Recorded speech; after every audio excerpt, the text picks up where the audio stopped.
Loto de Polla presenta Sorbos de Copa.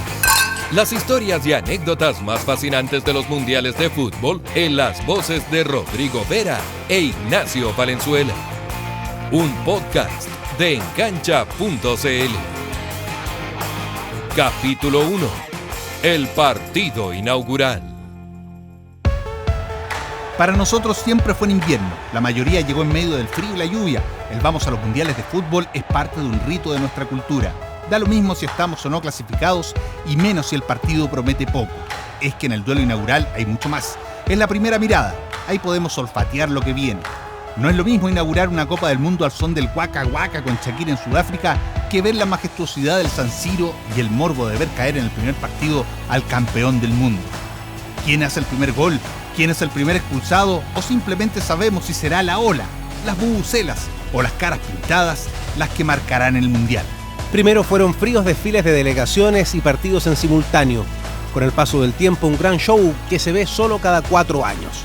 Diana Ross, la cantante, falló frente a un arco descubierto para inaugurar Estados Unidos 94. O Pelé, de la mano con Claudia Schiffer en Alemania 2006.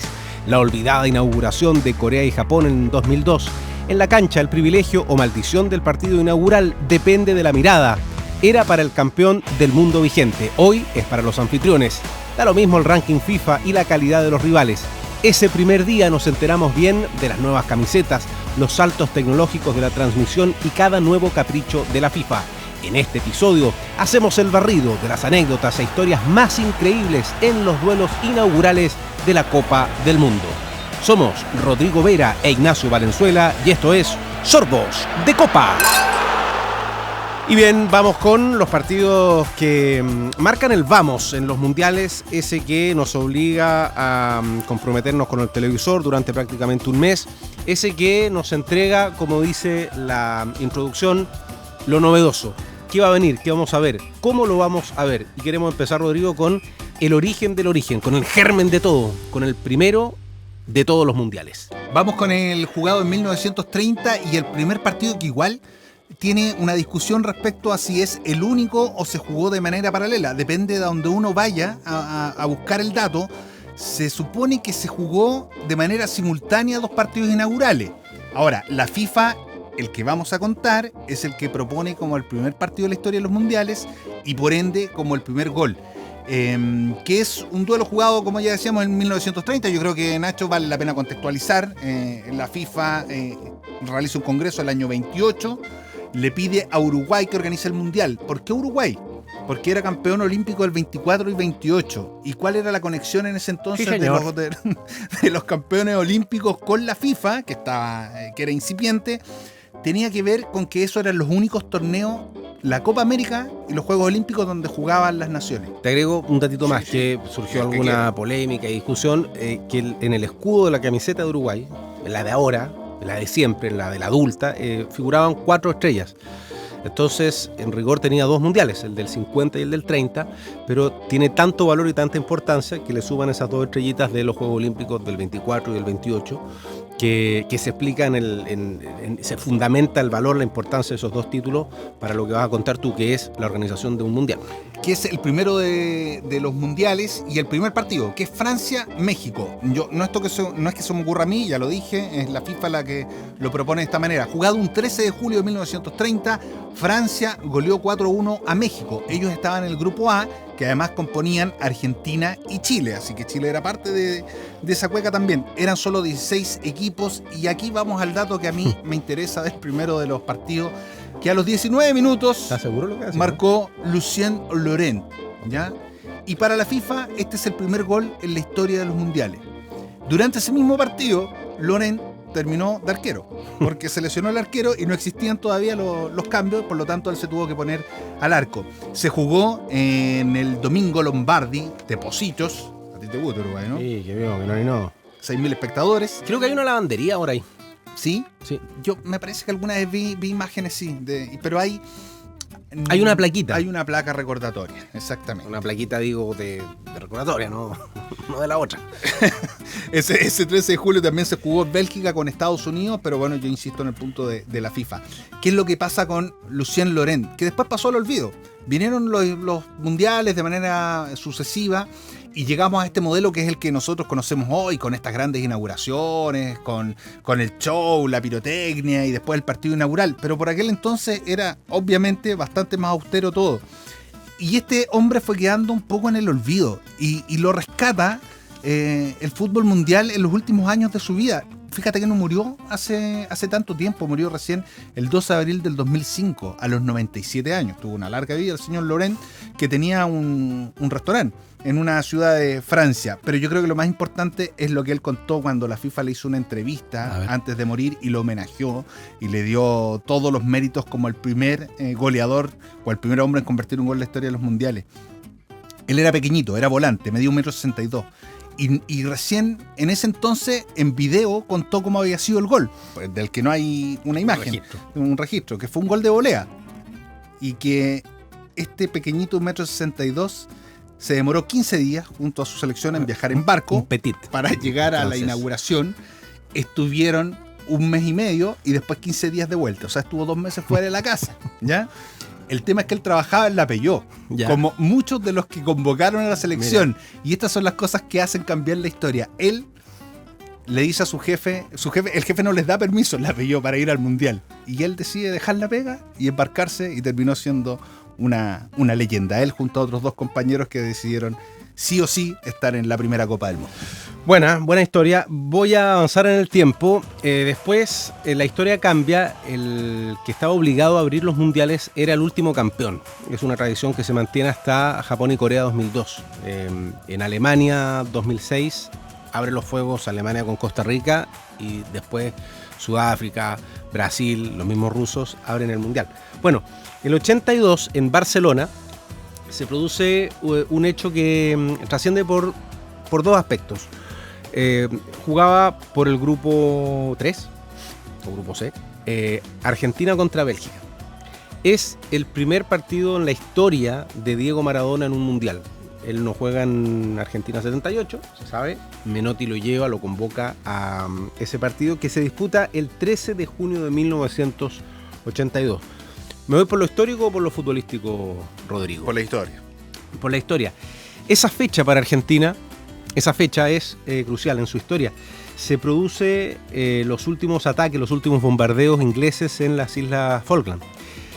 Al otro día, oficialmente se decreta el término del conflicto, ¿no?, entre Inglaterra, entre el Reino Unido y Argentina. Ahora, hay muchos soldados, cuentan que en las trincheras le pusieron oreja a unas radios que encontraron, armaron radios, unieron cables y encontraron la señal de ese partido que se jugó en la tarde argentina. Con mucho esfuerzo lograron escuchar el relato. Hay un documental que se llama En medio de un fuego cruzado, donde se relata el momento. Dice que se encuentran una radio que habían conseguido los chicos que vivían en esa trinchera, en la casa de algún kelper, que eran los habitantes de las islas. Y cuando escuchan el gol belga, que es como a los 15 minutos del segundo tiempo, surge la puta madre, y esto va a cambiar, y finalmente no cambió. Maradona después tiene incluso un tiro en el palo. Y la historia no cambia. El fútbol en Argentina, el fútbol local, no se detuvo pese a un conflicto sangriento, un conflicto doloroso. Todas las guerras son dolorosas, pero señalaban que era una de las formas de tratar de aplacar el dolor, lo que sabemos nos entrega el fútbol, que es la alegría del pueblo, y que finalmente no logró hacerlo. Luego viene el partido con los húngaros, donde gana Argentina, donde Maradona mete 2 goles, está el partido con El Salvador, era otro formato, y después Argentina en ese mundial no logra avanzar, juega en ese grupo de 3 después con Brasil y con Italia, y finalmente no trascienden en lo futbolístico. Ahora, para Maradona... ¿Expulsan a Maradona? ¿Expulsan a Maradona después, no? No, en el partido inaugural hay una declaración de los belgas, del técnico, que en videos había visto a Argentina. No era el mejor rival para debutar, pero Argentina venía con algunos problemas físicos, lo sabía Menotti, y el técnico belga en video le dice a sus compañeros, lo declara después un jugador de la selección de Bélgica, dice: Maradona es mejor que uno de nosotros, sí. Es mejor que 2, sí, también. Mejor que 3, es lo más probable. Que 4, imposible. Y si tú te fijas y sigues la historia del partido, cuando la agarraba Maradona, que hacía dupla con Kempes, que juega ese partido, a Maradona se le iban 3 o 4 encima. Había un volante que le declaró la guerra antes, le dijo, si te veo te voy a partir en dos. Afortunadamente no lo hizo, pero la importancia de ese partido para el argentino es que se disputa justo un día antes de que termine el conflicto de las Islas Malvinas, que Argentina no puede ganar, que desgraciadamente defrauda en el partido inaugural, pero que finalmente, bueno, logra avanzar y que se enmarca en el primero de todos los partidos de Diego Maradona en los mundiales. Partido inaugural en Barcelona, donde había sido recién transferido de Boca a Barcelona Maradona. Yo voy a ir con otra inauguración más contemporánea de un mundial que probablemente por lo menos yo hablo en primera persona, pero creo que para la mayoría está un poquito de lado, que es Corea y Japón 2002, por el horario, por una serie de características que lo hicieron. Sí, bueno, yo creo que lo hicieron más bien un mundial lejano. Pero esta historia es futbolera, no tan dura, pero es más futbolera, que tiene que ver con el desastre del campeón. Un campeón herido o un baño de grandeza, podríamos titularlo por el ganador. Es el partido entre Francia y Senegal. Francia venía como campeón del mundo y campeón de Europa, y se transformó en el primer campeón mundial que no logró marcar goles en la fase de grupos y quedó eliminado. Estuvo apenas 12 días, duró la presentación mundialista del campeón, que venía además con toda su figura. Pero el partido inaugural, que es lo que nos convoca, se jugó ese viernes 31 de mayo, 20:30, hora de Seúl. Roger Lemaire era el técnico de Francia. Uno de los datos anecdóticos de este Francia-Senegal, que tiene que ver también un poco con el contexto histórico. Para Senegal, que fue colonia de Francia por muchísimos años, también aquí siempre estas cosas tienen otra mirada, tienen una connotación especial, que es una especie de revancha que claro, algunos dirán no sirve de mucho, pero que en esto de dar alegría al pueblo, como contabas recién, a propósito del caso argentino, aquí también tuvo harto de eso. Datos curiosos, porque Francia empieza aquí el fracaso con el gol de Diop. ¿Te acuerdas del gol de Diop? De Bouba Diop. Sí, señor. Los desborde por la izquierda, pasa área chica, medio lenta entre la pelota y superado Bartés. No estaba Zidane, estaba lesionado. Estaba lesionado Zidane. Mira, llega a esa Copa del Mundo Francia, no solo como campeón del mundo y de Europa, sino que tenía en sus filas al goleador de la Liga Italiana, que era Trezeguet. Tenía al goleador de la Liga Francesa, que era Cissé, y al goleador en Inglaterra, que era Henry, y no convirtió ni un solo gol en ese mundial. El grupo era con Uruguay, empatan después a 0, y con Dinamarca, que ahí apuran a Zidane y bueno, no dan con la tecla nunca y es un fracaso estrepitoso. Que Zidane se lesionó en un partido amistoso previo a la Copa del Mundo y solo pudo llegar al tercer partido frente a Dinamarca, pero que no sirvió de mucho. Fue el último campeón clasificado directo. 20 senegaleses jugaban en la Liga de Francia, así que los conocían con holgura. El técnico era Bruno Metsubo, el técnico de Senegal, que por lo demás era francés. Hubo roja para Thierry Henry en el partido con Uruguay, y los resultados que tú ya marcabas fueron parte de esta debacle total de un campeón en el arranque, marcado desde el inicio en el partido inaugural. Los Leones de Teranga le decían a Senegal, que después lo típico, se ganan el cariño de todos, avanzan hasta cuarto de final.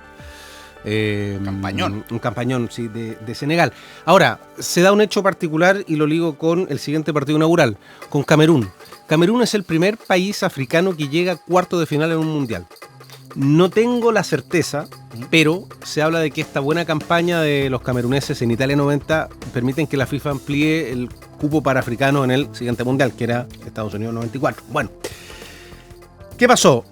Argentina otra vez abre el mundial como campeón del mundo. Acá nada contra los argentinos, simplemente que la historia es así. Es otra derrota en el partido inaugural en Milán el año 1990.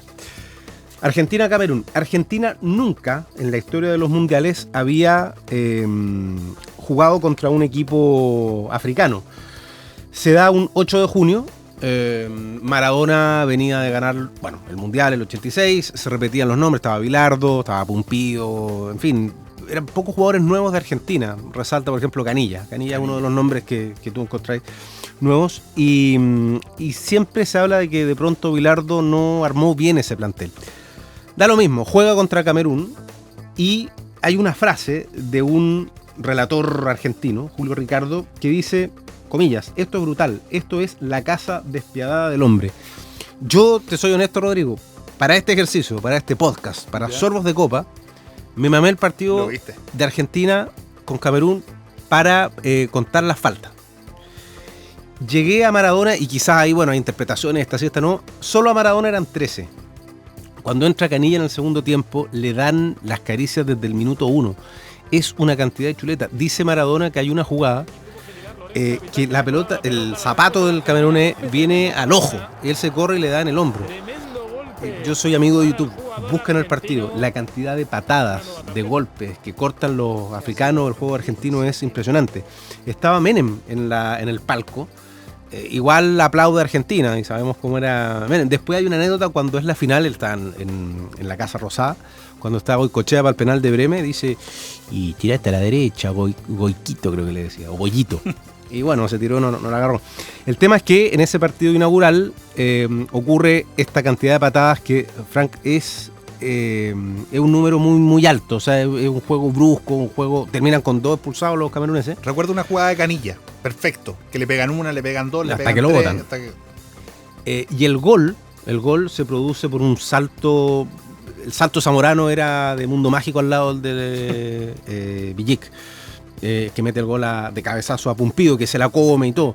Bueno, exacto. Entonces, gana Camerún, es un partido de, como lo decían en Argentina, de cacería despiadada, y que después hay una frase que dice Bilardo en el camarín, que dice, prefiero que se caiga el avión antes de que yo me vaya eliminado en primera ronda.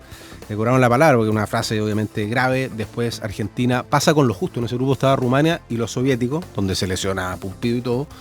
Pero es un partido que entrega otro elemento más. Ese Camerún, que después llega a cuarto de final, lo elimina Inglaterra, contaba con Roger Milla, sí, que estaba semi-retirado, y fue por orden del presidente Paul Biya. Que acá te hago el ejercicio. Busca ahora, hoy, googlea quién es el presidente de Camerún. Asumió el 82 y todavía no se va. Y él le pidió al técnico que llame a Milla, y va a Milla. Hoy la cantidad de reelecciones. Después mete los goles con Colombia, después mete un gol en Estados Unidos en el 94, pero todo eso se encierra en ese debut fatídico para Argentina, triunfal para Camerún, que se ganó el cariño de todos y que bueno, después eliminó a Colombia y queda en el camino contra Inglaterra. Mira, historia de inicio de los mundiales que uno también puede recordar. Acá no solo partidos, podemos recordar los eventos o como recordábamos en el inicio, ese Estados Unidos 94 de la cantante que tira la pelota afuera. Yo creo que aquí son protagonistas. Yo debo hacer justicia con Diana Ross, ¿sí? Porque yo dije que estaba el arco descubierto y había arquero. Había arquero. Pero igual la chutea mucho. Había arquero. La idea era que ella hacía el gol y el arco se rompía, sí, pero la tiró para afuera, ¿no? Sí. Increíble. Pero tú contabas Argentina y a mí me viene la imagen a la cabeza del San Siro, primer partido de un mundial. Yo me quiero quedar con la historia también de los recintos deportivos, por eso aquí quiero hacer un pequeño, no es homenaje, pero uno que conoce sí, el Luzhniki, en Rusia 2018, donde se jugó el partido inaugural, donde Rusia le ganó 5-0 a Arabia Saudita, dirigido por Juan Antonio. Sí, entró por la ventana, por $5 millones. Eliminado con Chile, o sea, después de estar en el partido inaugural. Se fue cabizbajo en Sao Paulo en el partido de Chile contra Brasil, y a los meses estaba Manuel Suárez Labra, su ayudante. Sí. No, es que increíble Arabia. También esa historia, bueno, pero también para que la sepan, ¿no? Con Chile fuera y a los meses después está en el partido inaugural de Rusia 2018, fácil así. Ya. No, quiero contar la historia del Luzhniki, que se llamó por siempre el Central Lenin, y que es el estadio donde se disputaron buena parte de los Juegos Olímpicos de 1980, pero que tiene una historia trágica. Ahí se jugó este partido inaugural de Rusia 2018 y también se jugó la final, que hablaba un poco de su importancia, que es el estadio gigantesco que está en Moscú. El tema es que en Luzhniki se tardó muchísimo su remodelación, bastante más de lo esperado, más de 4 años para remodelarlo, que se hizo una cuestión que no se suele hacer para los mundiales.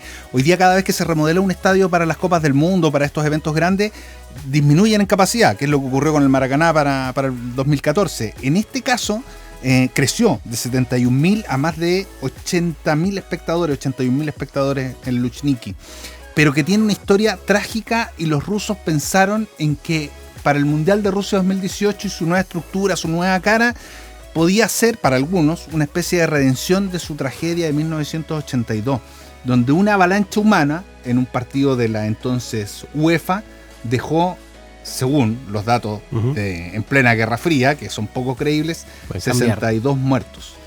Fue un 20 de octubre del 82, el Spartak de Moscú, jugaba contra el HFC Haarlem de Holanda. Había menos 10 grados en otoño. Sabemos que en Rusia las temperaturas son brutales. Y cuando van ganando el equipo moscovita 1-0, viene el segundo gol y se produce una avalancha. Porque la temperatura, ese menos 10 grados, tenía tan mal a mucha de la gente que se quería ir y se produce el 2-0. Y los que están saliendo, se produce una avalancha con, no sé, a ver, tú que vas al estadio permanentemente y los que nos escuchan y que van a los estadios, saben que a pesar de que la gente cuando va saliendo de manera masiva hay un gol, se devuelve. Sí. Es un efecto como... No es una película, uno no puede ver la repetición, pero la gente igualmente se devuelve cuando escucha el grito de gol. Y eso pasó en ese día. Y eso es lo que empieza a provocar esta avalancha humana que después la historia o quienes la han investigado dicen que fue por arriba de las 300 muertes. Una tragedia total en el Luzhniki que tuvo ese luto y que después se vistió de gala para hacer el estadio de la inauguración y de la final también en aquella Copa Es del Mundo de Rusia. para aquellos que fueron a la Copa Confederaciones, en Moscú era subsede, pero no se jugó en el estadio del Spartak. No estaba listo el estadio Luzhniki, que tiene una preciosa vista al río y todo. Y es un estadio a la antigua, esos colosos gigantes que yo creo que detalla muy bien la época soviética. Sí, el sí. Luzhniki. Sí. Antes de la trivia le tengo una... ¿Usted tiene A ver. más?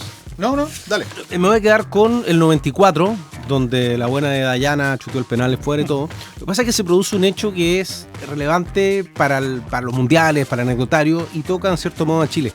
En Chicago juega Alemania contra Bolivia. Sí. Ese partido tiene al campeón del mundo, Alemania, enfrentando a la Bolivia de Ascargorta. En noviembre del 93 se había lesionado gravemente Marco Antonio Echeverri, que jugaba por Colo-Colo. Gentileza de Pato Yáñez. Sí. Bueno, Es una mala fortuna, Pato Yáñez le cae encima y se sienta. Mariano Puyol estaba en esa jugada. Bueno. Sí, bueno. Y el tema es que le calculan la recuperación y hablaban de 8 meses y llegaba justo a inicios de junio. Con el tiempo, Echeverri, el mejor jugador boliviano en la historia, en la generación dorada de Bolivia, señala que no tendría que haber jugado ese partido. Es más, que Ascargorta le dijo, vas a jugar en el último partido, recién ahí. Bueno, el tema es que iba perdiendo Bolivia y lo hace entrar. La transmisión de Canal 3 se está relatando Tito Fuyú.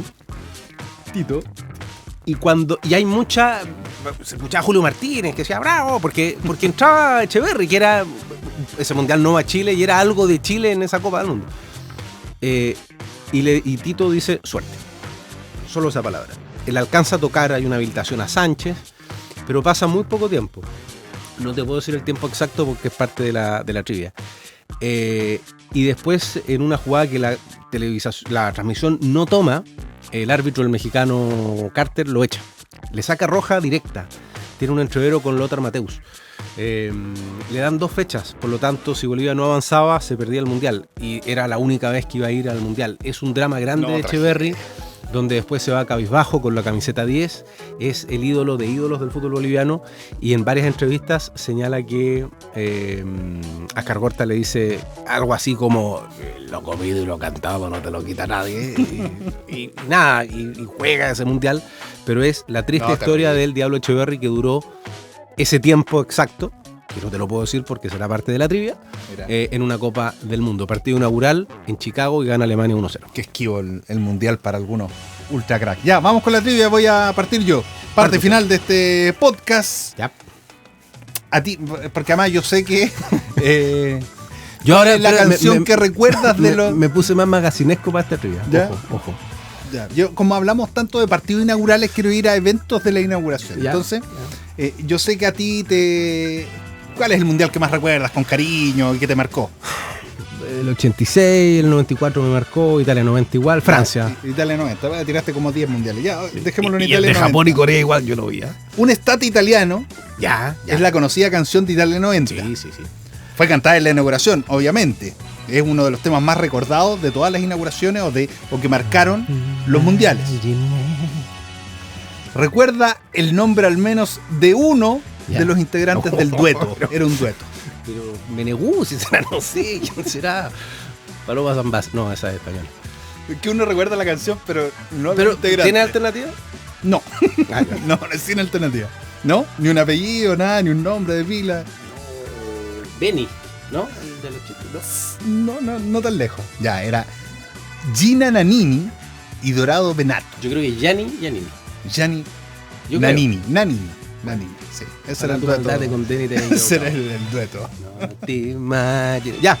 A propósito de lo que conté recién de Echeverri. El equipo, mira, duró, se lo contabilicé, 3 minutos 06 en la cancha. ¿Ya? 3:06, exactos. Yo pensé que esa iba a ser la pregunta, ¿ya? No. Pensé que la El tenía equivalente a qué duró Echeverri en la cancha. Te doy alternativa. 1.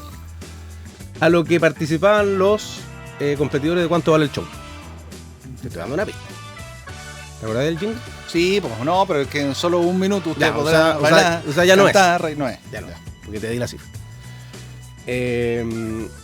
A lo que jugó Oscar Lichón en La Roja.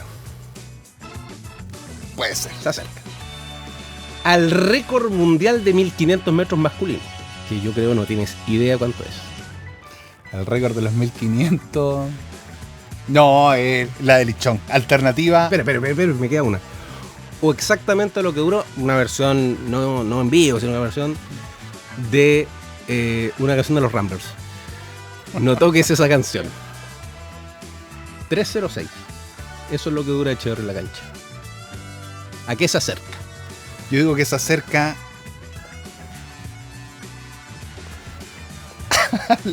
a la canción. A los Ramblers. De los Ramblers. Vamos a ver, hacemos el esfuerzo de escucharla. Está entre Lichón Bien. 3:06. Está entre 3:06. Lichón y Desde que los pone Ramblers. una pata en la cancha hasta que el árbitro Este no muestra es la roja. fácil, este es papita para el loro. Ya. Porque además es reciente.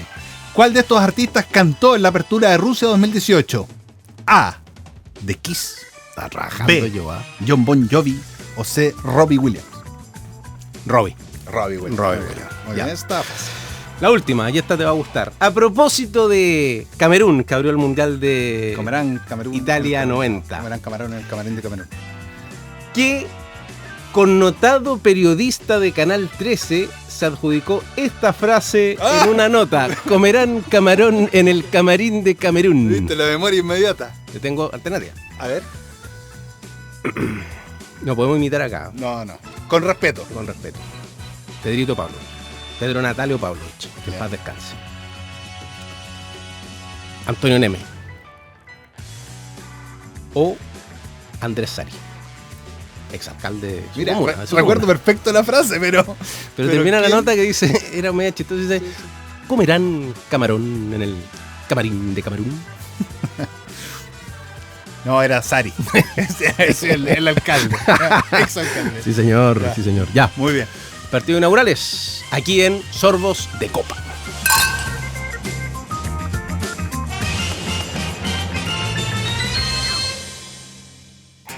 Loto de Polla presentó Sorbos de Copa con Rodrigo Vera e Ignacio Valenzuela, un podcast de encancha.cl. Nos puedes seguir en nuestra web, canal de Spotify y YouTube. El Kilo Producciones.